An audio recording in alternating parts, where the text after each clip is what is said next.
नमस्कार दोस्तों, मैं आपका दोस्त आनंद।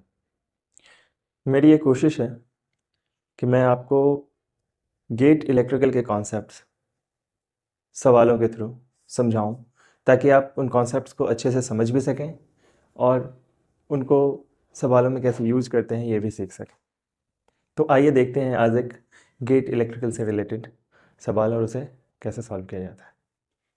यहाँ पे एक सवाल है आपके सामने और ये पूछ रहा है कि आपको एक करंट का वेव फॉर्म दिया हुआ है। जैसा कि आप यहाँ पे देख पा रहे हैं, ये एक करंट का वेव फॉर्म है जिसमें करंट को टाइम के रिस्पेक्ट में ड्रॉ किया गया है।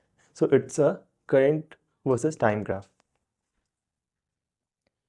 और ये कह रहा है कि अगर ये करंट जिसका वेव फॉर्म दिया गया है, इसको हम एक कंडक्टर से पास करें तो उस कंडक्टर के टर्मिनल से कितना चार्ज फ्लो करेगा, और कंडीशन दिया है उसके लिए टाइम निर्धारित किया गया है, जैसा आप ग्राफ में देख रहे हैं और यहाँ पे सवाल में भी लिखा हुआ है कि t equals to 3 to t equals to 5 microsecond. मतलब कि जो टाइम है हमारा वो 3 माइक्रोसेकेंड से 5 माइक्रोसेकेंड के लिए पूछा गया है कि कितना चार्ज फ्लो करेगा। और एक और कंडीशन इसमें दिया है, कह रहा है कि assuming the current flow is due to the positive charge. मतलब इनका कहना है कि हमें ये अज्यूम करके चलना है कि जो करंट फ्लो हो रहा है वो पॉजिटिव चार्ज के कारण हो रहा है। और आपको पता है कि चार्ज दो तरह के होते हैं, एक नेगेटिव चार्ज होता है, एक पॉजिटिव चार्ज होता है। नेगेटिव चार्ज एक्चुअली हमारा इलेक्ट्रॉन के फ्लो के कारण रहता है और उसकी वैल्यू भी हमको पता होती है कि इलेक्ट्रॉन पे जो चार्ज होता है वो -1.602 इंटू 10⁻⁻19 कूलम चार्ज होता है। और यहाँ पे ये कह रहा है पॉजिटिवली, तो हमें ये समझना है कि हमारा जो चार्ज होगा वो जस्ट उसके ऑपोजिट नेचर का होगा। तो हमारे पॉजिटिवली चार्ज पार्टिकल पे जो चार्ज होगा वो लगभग 1.602 इंटू 10⁻⁻19 कूलम होगा। वहाँ पे माइनस साइन हट जाएगा। तो आइए देखते हैं। ये एक कंडक्टर है और इससे हमारा जो गिवन करंट है जिसका वेव फॉर्म दिया गया है वो मान लेते हैं कि फ्लो कर रहा है। ठीक है, अब इसका एक क्रॉस सेक्शन है, इस पे कुछ क्यू चार्ज फ्लो करेगा। अब जितने नंबर ऑफ पार्टिकल्स फ्लो करेंगे उनका जो एक्युमुलेटिव चार्ज होगा वो क्यू होगा। तो हम कह सकते हैं क्यू जो है हमारा, हम मान लेते हैं कि के नंबर ऑफ चार्ज फ्लो कर रहा है और हमारा एक चार्ज पार्टिकल पे जो चार्ज है वो कितना है, 1.6 इंटू 10⁻⁻19 कूलम है। तो टोटल जो क्यू चार्ज फ्लो करेगा वो के इंटू इतना फ्लो करेगा। और के हमारा क्या है, नंबर ऑफ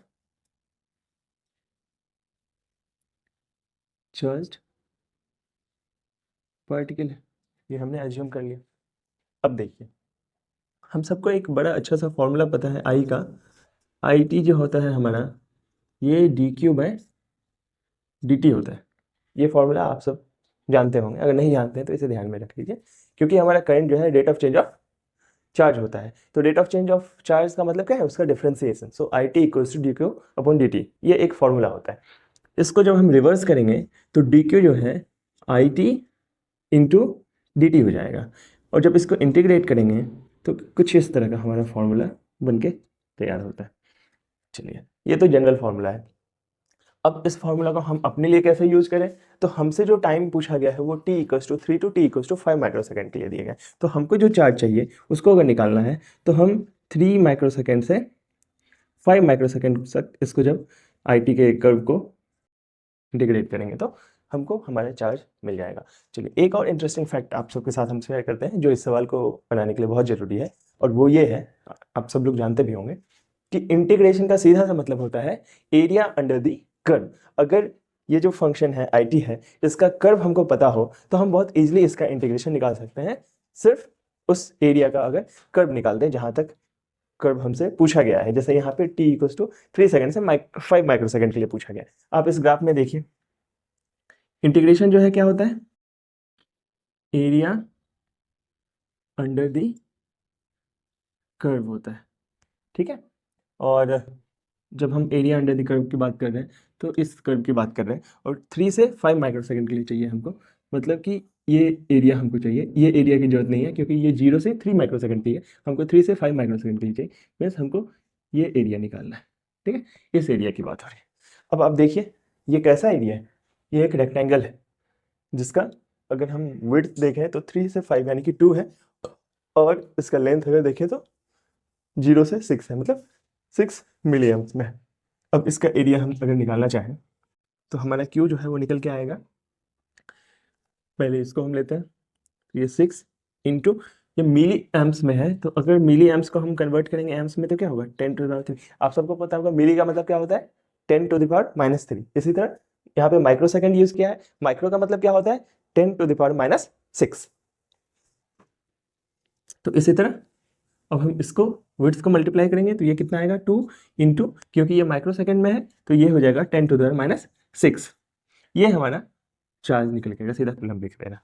और हम चार्ज को क्या लिखें, number of charge particle into charge on each particle, तो ये हो जाएगा k into 10 to the power, sorry k into 1.6 into 10 to the power -19 equals to 6 into 10 to the power -3 into 2 into 10 to the power -6। अब यहाँ से k हम बहुत easily निकाल सकते हैं।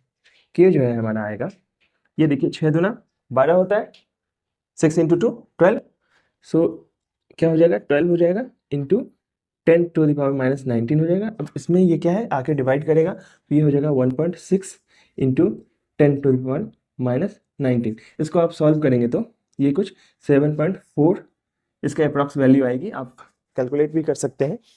तो 7.4906 आएगा, 7.4096 आई थिंक,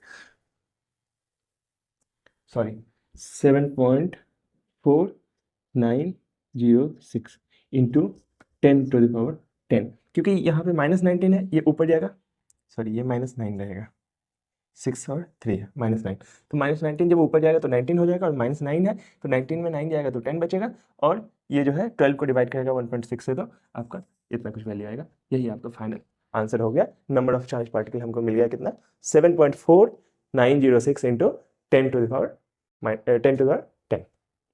10। फ्रेंड्स अभी हमने एक सवाल सॉल्व किया, आपने उसे देखा। अभी हम गेट इलेक्ट्रिकल से रिलेटेड एक दूसरा सवाल सॉल्व करने वाले हैं। आइए देखते हैं किस तरह से हम इसे सॉल्व करते हैं। इस सवाल में पूछा गया है कि एक मोबाइल फ़ोन है जो फुली चार्ज है और उसका वोल्टेज रेटिंग दिया गया है 12 वोल्ट। एक फुली चार्ज मोबाइल फ़ोन है जिसकी वोल्टेज रेटिंग है 12 वोल्ट, और इसका एक ग्राफ भी दिया है जिसमें दिखाया है कि कैसे वो मोबाइल फ़ोन डिस्चार्ज होता है 0 से 10 मिनट के अंदर, और पहले उसकी वोल्टेज 12 वोल्ट रहती है, फिर ड्रॉप होकर 10 वोल्ट तक पहुंचती है, और 10 वोल्ट के बाद वो सडन शट डाउन हो जाता है मोबाइल फ़ोन, मतलब कि उसके बाद हमारा मोबाइल फ़ोन ऑपरेशनल नहीं रहता है, वो 0 से 10 मिनट के लिए ऑपरेट होता है। और इस ड्यूरेशन में जो करंट है वो कांस्टेंट है। ये बहुत इंपॉर्टेंट इन्फॉर्मेशन है जिसको ध्यान में रखना है। कहा गया है हमारे सवाल में, आप जब पढ़ेंगे इसको ठीक से तो देखेंगे कि the battery deliver a constant current of 2 amps and it's voltage drop from 12 volt to 10 volt. तो एक कांस्टेंट करंट डिलीवर कर रहा है 2 एम्प्स का, मतलब कि इस पूरे प्रोसेस में हमारा करंट कांस्टेंट है। तो आप खुद से एक अपने इन्फॉर्मेशन के लिए चाहें एक ग्राफ करंट का भी ड्रॉ कर सकते हैं। जैसे ये जो ग्राफ है हमारा VT वर्सेस T है, मतलब वोल्टेज का टाइम के रिस्पेक्ट में ग्राफ है। अब हम इसी तरह एक IT ग्राफ टाइम के वर्सेस में ड्रॉ कर सकते हैं, और क्योंकि हमारा टाइम 0 से 10 मिनट है तो हम 10 मिनट इसको लिखते हैं। आप 10 मिनट को 600 सेकंड भी लिख सकते हैं। जब आप मिनट को कन्वर्ट करेंगे, क्योंकि 1 मिनट में 60 सेकंड होता है, तो 10 मिनट में आपका निकल के आएगा 600 सेकंड,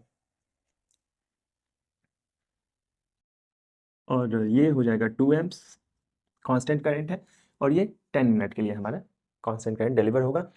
आइए इसके बाद देखते हैं how much energy does the battery deliver during this talk time. तो हमारा इस पूरे सवाल का जो मेन पर्पस है, ये पूछ रहा है कि इस पूरे ड्यूरेशन में 0 से 10 मिनट के बीच वो मोबाइल फ़ोन का जो बैटरी है वो कितनी एनर्जी डिलीवर करता है।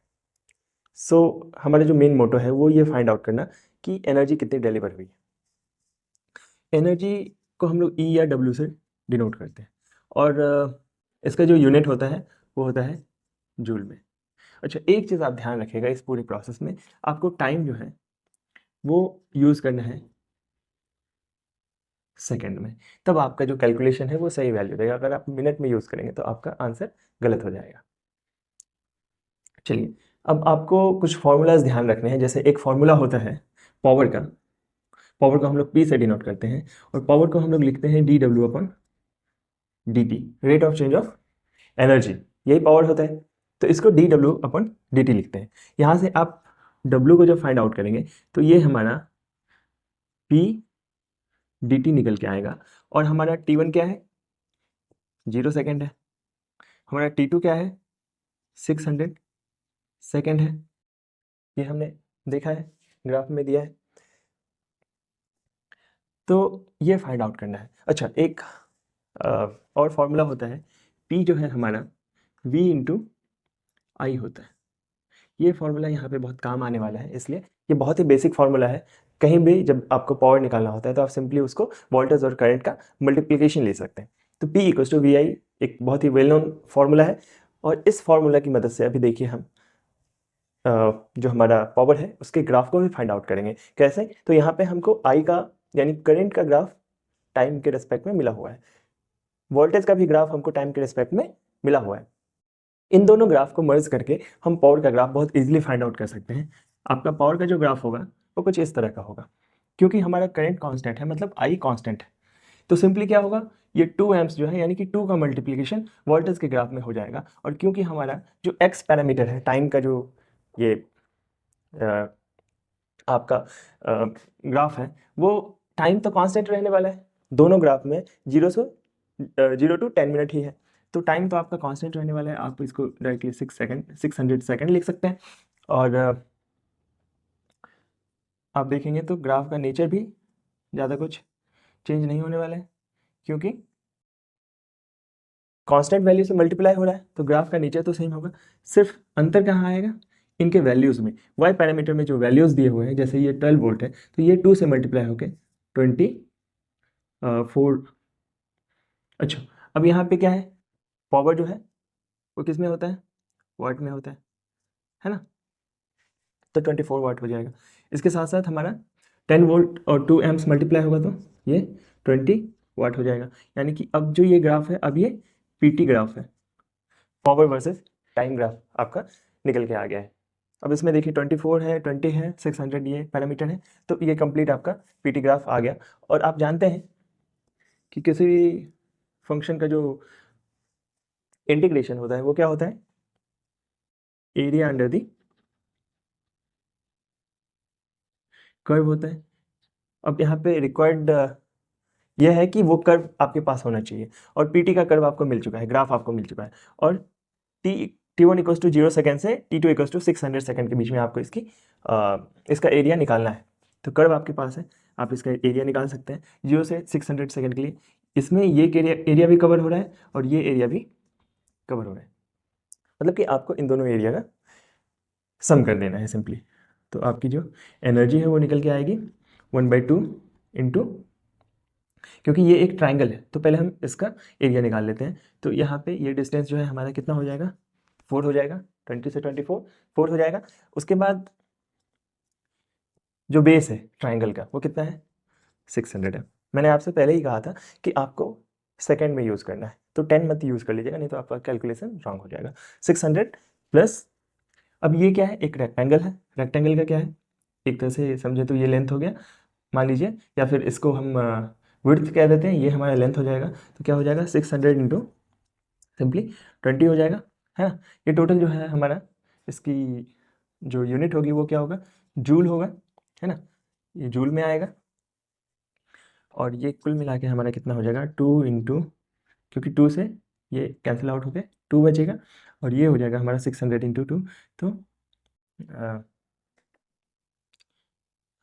इसको हम लोग सिंपली 600 इंटू 20 ही रखते हैं अभी, इतना जूल है। यहाँ पे आप देखिए 600 क्या है, दोनों में कॉमन है, इसको कॉमन ले लिए। और 20 sorry this is not 200 but it will be 20। So 600 into 22 joule होगा। क्या होगा, इसको अगर हम निकालेंगे तो ये हमारा निकल के आ जाएगा 13200। ठीक है, ये मल्टीप्लिकेशन जब करेंगे तो 6 दूना 12, 6 दूना 13, 13200 जूल आएगा। और इसको जब आप कन्वर्ट करेंगे, अगर जूल को किलो जूल में कन्वर्ट करेंगे, तो एक्चुअली किलो का मतलब क्या होता है, 10⁻³ होता है। तो 13.2 इंटू 10⁻³ जूल होगा। इसी को हम लोग लिख सकते हैं 13.2 किलो जूल। तो यही आपका आंसर है। दोस्तों, इस सवाल में पूछा गया है हमें कुछ 4 नेटवर्क्स दिए गए हैं और पूछा गया है कि उसमें पावर डिलीवर्ड या एब्जॉर्ब कितना होगा, और ये कैलकुलेट करते वक्त हमको पावर कन्वेंशन यूज़ करना है। तो सबसे पहले आइए समझते हैं कि पावर कन्वेंशन होता क्या है।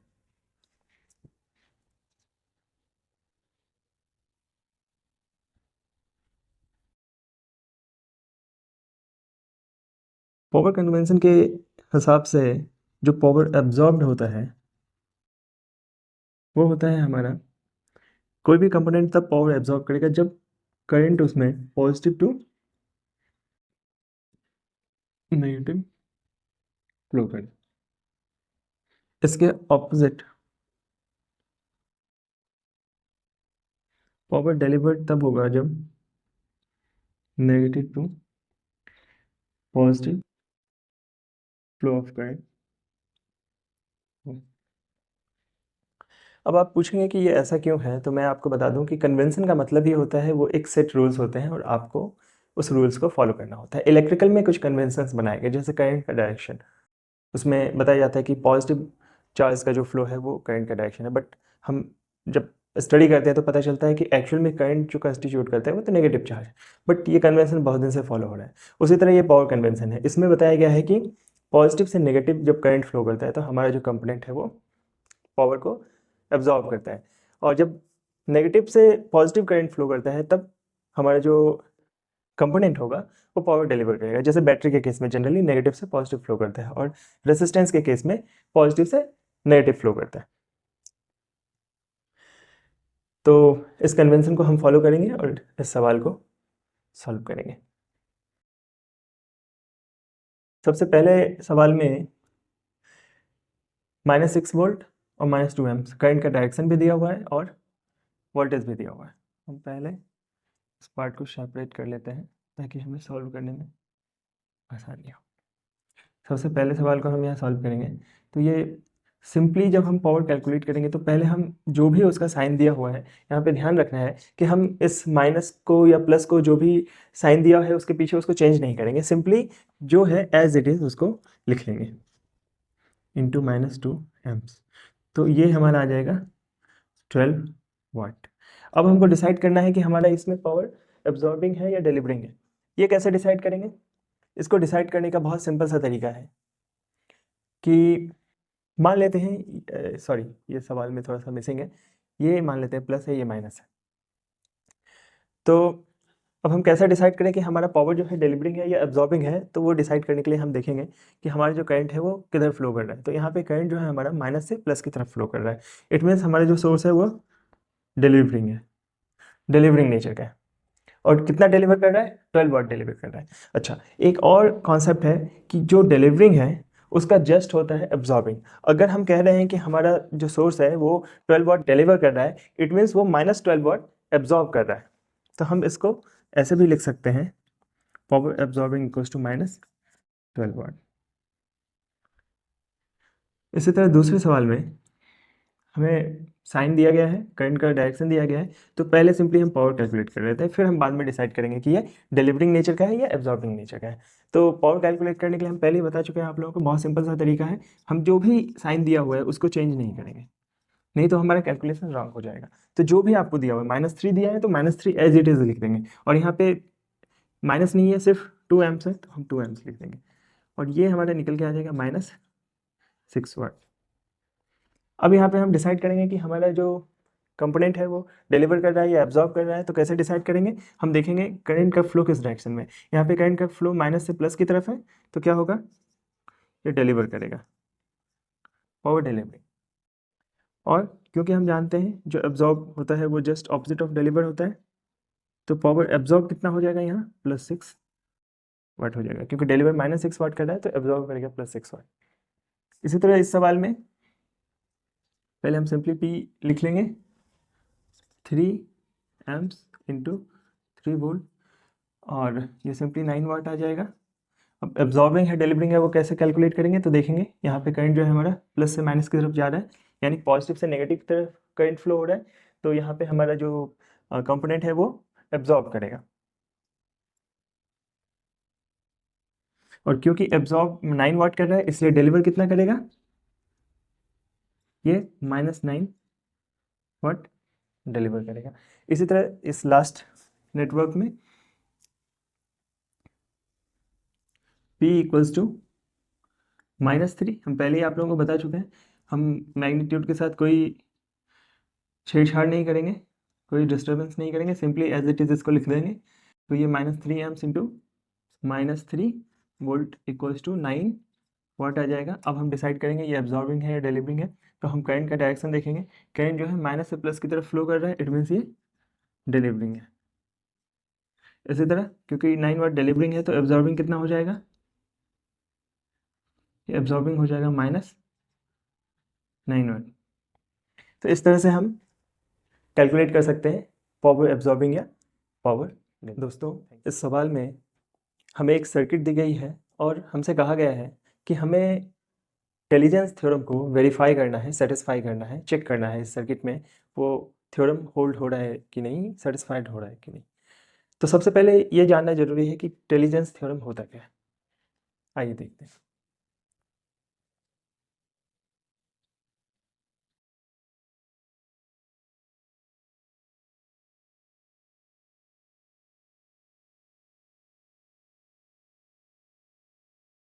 बहुत सिंपल शब्दों में कहें तो इंटेलिजेंस थ्योरम के कुछ स्टेटमेंट हैं, मैं सिंपली उनको लिखता हूँ और आप बहुत ही इजीली उसको समझ पाएंगे।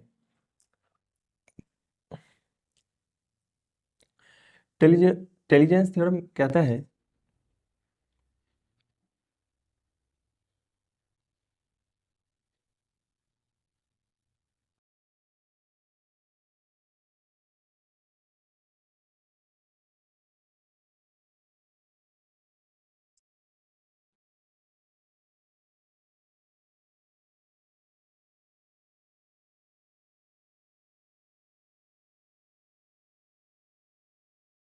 बस आप इतना ध्यान में रखेंगे तो आप इंटेलिजेंस थ्योरम से रिलेटेड कोई भी सवाल इजीली सॉल्व कर सकते हैं।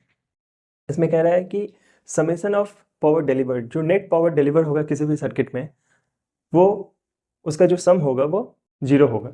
इसी तरह नेट पावर एब्जॉर्ब जो होगा किसी भी सर्किट में, उसका जब हम समेशन करेंगे, टोटल सम करेंगे, तो रिजल्टेंट जो होगा 0 होगा। और क्योंकि पावर डिलीवर्ड और पावर एब्जॉर्ब दोनों 0 है, तो हम कह सकते हैं power delivered equals to power absorb. एक सर्किट में ये सिचुएशन सेटिस्फाइड होगा।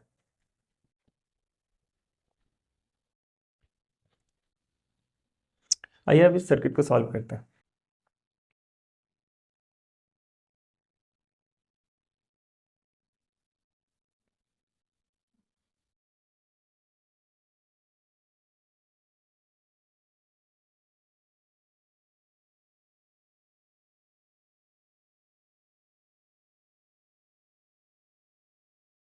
हम यहाँ पे KVL अप्लाई करते हैं। इससे क्या होगा, KVL अप्लाई करके हम इजीली इस करंट को फाइंड आउट कर सकते हैं।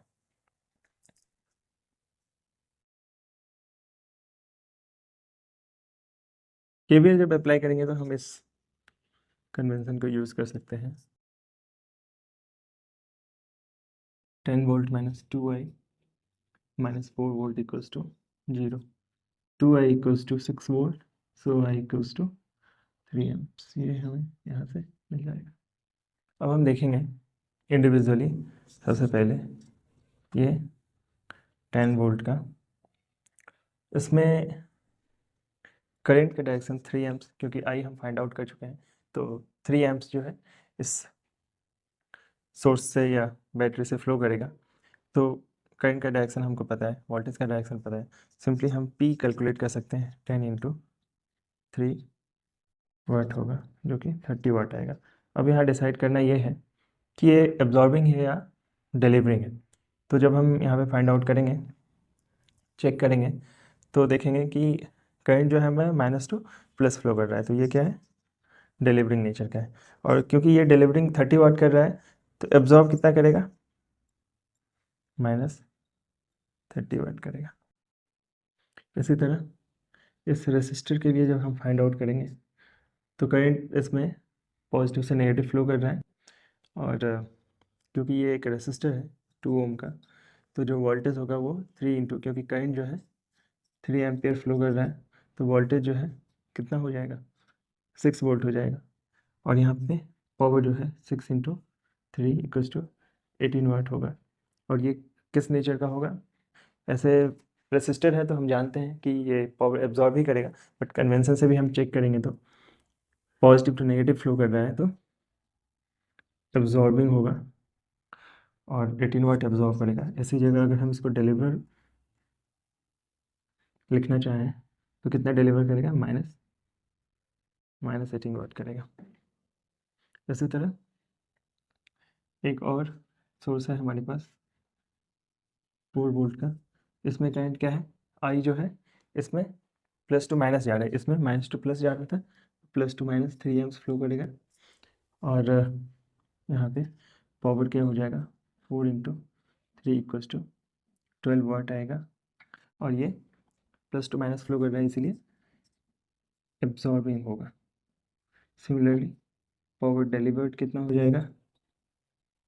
पावर डिलीवर्ड -12 वाट आएगा।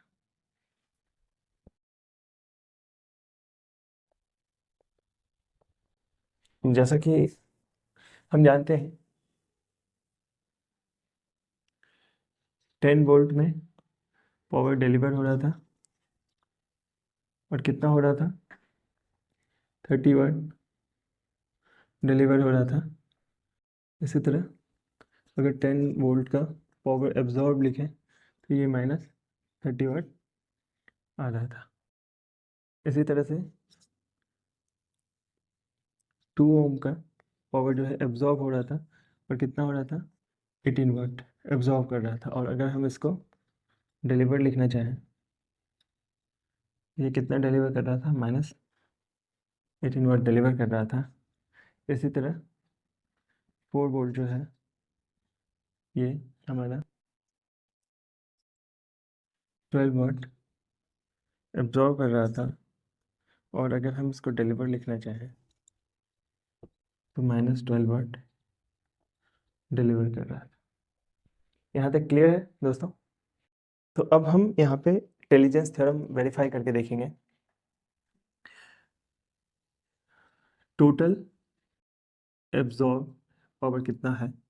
तो टोटल एब्जॉर्ब हुआ है -30 वाट, ये है -30 वाट, देन ये है 18 watt and then 12 watt. -30 watt plus 18 watt plus 12 watt, ये नेट 0 वाट आ रहा है समीशन। इसी तरह डिलीवर, इसको जब हम चेक करेंगे तो डिलीवर्ड कितने हैं? 30 वाट है, अगेन डिलीवर्ड -18 वाट है, अगेन डिलीवर्ड -12 वाट, सॉरी -18 वाट -12 वाट। सो नेट समीशन जो होगा 0 वाट आ जाएगा। और इससे हम एक और कंडीशन यहाँ पे होल्ड होगा, क्योंकि दोनों 0 है तो P एब्जॉर्ब जो है P डिलीवर्ड हो जाएगा। हेंस हमारा जो इंटेलिजेंस थ्योरम है वो सेटिस्फाइड हो जाएगा। तो आप समझ चुके होंगे इंटेलिजेंस थ्योरम क्या होता है, और इस सर्किट को सॉल्व करने पे आप प्रैक्टिकल एग्जांपल भी देख रहे हैं कि इंटेलिजेंस थ्योरम जो है इस सर्किट में सेटिस्फाइड हो रहा है। दोस्तों, इस सवाल में हमें एक रेसिस्टर दिया गया है जिसका रेसिस्टेंस R है, और कहा जा रहा है कि इस रेसिस्टर को स्ट्रेच किया गया है, और स्ट्रेच करने के बाद इसका लेंथ जो है वो n टाइम्स ज़्यादा हो जाता है खींचने के बाद। और ऐसा करने के बाद पूछा जा रहा है कि उस नए रेसिस्टर का रेसिस्टेंस क्या होगा। जैसा कि आप अगर सवाल में देखेंगे और ऑप्शंस को पढ़ेंगे तो ऑप्शंस जो है सारा रेसिस्टेंस का जो वैल्यू आ रहा है वो पुराने रेसिस्टर के मल्टीपल के रूप में आ रहा है। तो आइए देखते हैं हम इस प्रॉब्लम को कैसे सॉल्व करते हैं।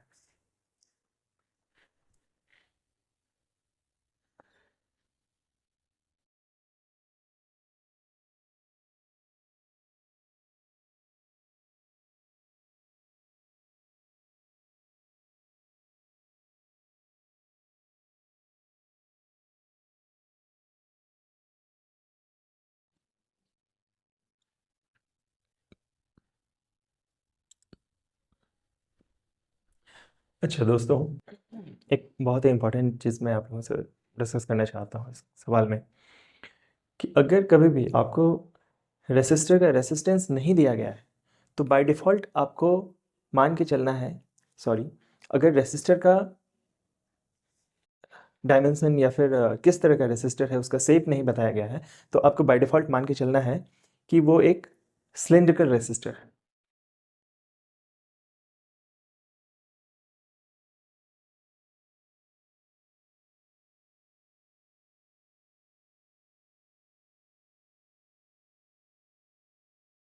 Cylindrical resistor. अच्छा, एक और चीज़ गिवन है, एल डैश जो है वो एन एल है, एन टाइम्स एल है। ये न्यू लेंथ है, ये ओल्ड लेंथ। अच्छा, एक फॉर्मूला आप लोगों को पता होगा, हम लोग रेसिस्टर को एक फॉर्मूला लिखते हैं रेसिस्टेंस के लिए, R equals to rho L by ए।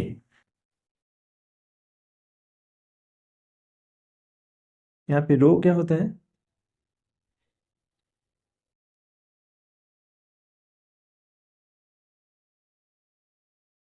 ए क्या होता है, एरिया, एल क्या होता है,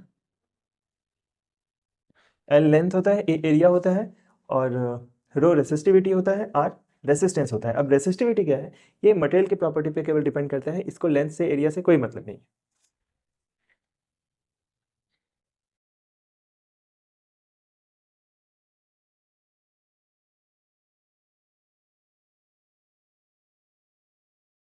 चलिए,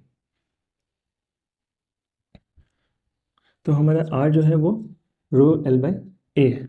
इसी तरह हमारा आर डैश जो होगा rho L dash by A dash होगा। यहाँ हम एक छोटा सा मैनिपुलेशन करेंगे, मैनिपुलेशन क्यों करेंगे वो भी हम बता देते हैं। हमारा जो रेसिस्टर है हम उसको स्ट्रेच कर रहे हैं, इस पूरे प्रोसेस में लेंथ और एरिया तो चेंज हो रहा है, लेकिन आप नोटिस करेंगे वॉल्यूम कांस्टेंट रहेगा। किसी मटेरियल को अगर स्ट्रेच करें तो हम उससे कुछ निकाल तो नहीं रहे, सिर्फ उसके लेंथ में और एरिया में चेंजेस आ रहा है। एरिया क्या हो रहा है, घट रहा है, लेंथ बढ़ रहा है, लेकिन दोनों का जो मल्टीप्लिकेशन है, जो हमारा वॉल्यूम है, वो कॉन्स्टेंट रह रहा है पूरे प्रोसेस में। तो यहाँ पे A into L equals to A dash into L dash equals to V. ये हमारा वी क्या है, वी जो है क्या है, वॉल्यूम है। वॉल्यूम जो है क्या है, ये कांस्टेंट है, कांस्टेंट है। अब मैनिपुलेशन हम क्या करेंगे, इन दोनों में ऊपर नीचे एल का मल्टीप्लिकेशन कर देंगे, पुराने रेसिस्टेंस में भी नए रेसिस्टेंस में भी। तो इससे क्या होगा, हमारे वैल्यू में कोई अंतर नहीं आया। एल ऊपर भी मल्टीप्लाई किए हैं, नीचे भी मल्टीप्लाई किए हैं। आर क्या हो जाएगा, rho L square upon A L. इसी तरह आर डैश क्या हो जाएगा, रो, यहाँ पे हम एल डैश और एल डैश का मल्टीप्लिकेशन कर रहे हैं, एल डैश का square upon A dash into L dash. तो यहाँ से आर क्या हो जाएगा, rho into L square upon volume. R dash क्या हो जाएगा, रो एल डैश का स्क्वायर अपॉन वॉल्यूम। ठीक है। अब यहाँ से आप देखेंगे कि हम आर डैश अपॉन आर अगर लिखेंगे तो ये क्या होगा, rho L square upon V बटे, सॉरी, एल डैश, हम आर डैश को पहले लिख रहे हैं, and upon rho L square upon V. अब देखेंगे वॉल्यूम वॉल्यूम कैंसिल हो जाएगा, रो रो कैंसिल हो जाएगा, तो आर डैश अपॉन आर जो है वो आएगा एल डैश का स्क्वायर अपॉन एल स्क्वायर। और एल डैश क्या है हमारा, एन एल है, तो हम इसको लिख सकते हैं एन एल का स्क्वायर अपॉन एल का स्क्वायर। ये क्या हो जाएगा, N square L square upon L square, L square cancel हो जाएगा। तो यहाँ से आर डैश जो है एन स्क्वायर आर निकल के आ जाएगा, जो कि आपका ऑप्शन ए है, N square R. Option A ही आपका आंसर है। तो आई होप कि आपको ये प्रोसेस समझ में आया हो। Thank you.